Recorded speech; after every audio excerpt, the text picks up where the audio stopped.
தமிழகத்தில் மூத்த அரசியல்வாதியும் மதிமுகவின் பொதுச் செயலாளருமான வைகோ பல காலங்களில் ஆழமான அரசியல் களம் கண்டவர்.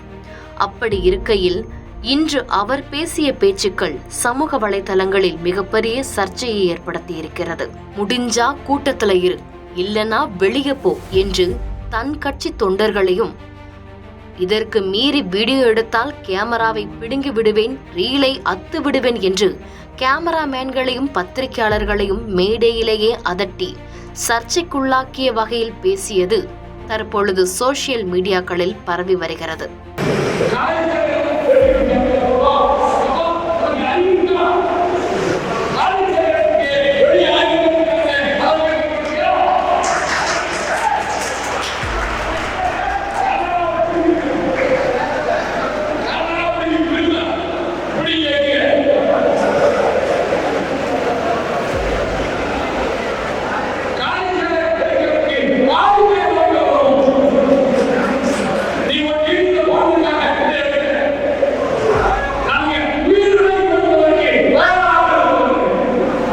சாத்தூரில் நேற்று மாலை மதிமுக செயல் வீரர்கள் கூட்டம் நடைபெற்றது.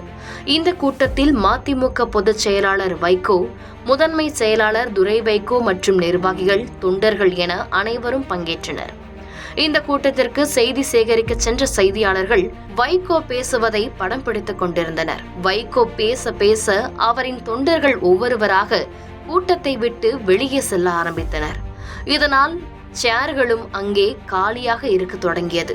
இந்த காலி நாற்காலிகளை பார்த்து கேமராமேன்களும் அதை படம் பிடிக்க, இதனால் கோபமான வைகோ, மின்சாரம் தடைப்பட்டதும் சற்று நேரம் தொண்டர்கள் வெளியே சென்ற போது படம் எடுக்கிறீர்களே, வீடியோ எடுக்கும் பத்திரிகையாளர்கள் வெளியே சென்று விடலாம், கேமராவை பறியுங்கள் என்று கூறினார். அப்போது மதிமுகவினர் படம் பிடித்த செய்தியாளர்களை சரமாரியாக தாக்கி கேமராக்களையும் பறித்து கொண்டனர்.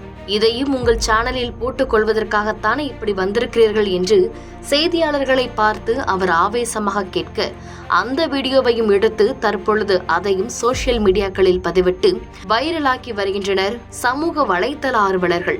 இந்நிலையில் இது குறித்து துரை வைகோ வெளியிட்டுள்ள அறிக்கையில், செய்தியாளர்கள், ஊடகவியலாளர்கள் அனைவரிடமும் நட்புறவு கொண்டு பழகும் பண்பு, நலம் கொண்டவர் மறுமலர்ச்சி திமுக பொதுச் செயலாளர் வைகோ என்பது நாடறிந்த உண்மையாகும். இந்நிலையில் நேற்று நடந்த கூட்டத்தில் மின்சாரம் தடைப்பட்டதால் மண்டபத்திற்கு உள்ளே இருந்த தொண்டர்கள் சிலர் வெளியே சென்றனர். சற்று நேரத்தில் மின்சாரம் வந்ததும் அவர் பேசத் தொடங்கினார். அந்த நேரத்தில் ஊடகவியலாளர்கள் தங்களுக்கு சாதகமாக அதை பயன்படுத்திக் கொண்டதால் அவர் ஆத்திரமடைந்தார் என்றும், சாத்தூரில் நடந்த நிகழ்வுக்கு தனிப்பட்ட முறையிலும் கட்சியின் சார்பிலும் பத்திரிகை ஊடக நண்பர்களிடமும் எனது ஆழ்ந்த வருத்தத்தை தெரிவித்துக் கொள்கிறேன் என்றும் அவர் தெரிவித்துள்ளார். செய்திகளை உடனுக்குடன் தெரிந்து கொள்ள கீழ்கண்ட கேபிள் மற்றும் டிடிஎச் நெட்வொர்க்குகளில் எம்நாடு செய்தி தொலைக்காட்சியை காணுங்கள். பாதகம் செய்பவரை கண்டால் நாம் பயம் கொள்ளலாகாது பாப்பா, மோதி மிதித்துவிடு பாப்பா, அவர் முகத்தில் உமிழ்ந்துவிடு பாப்பா. அண்மை செய்திகளை உடனுக்குடன் தெரிந்து கொள்ள இணைந்திருங்கள் எம்நாடு தொலைக்காட்சியுடன்.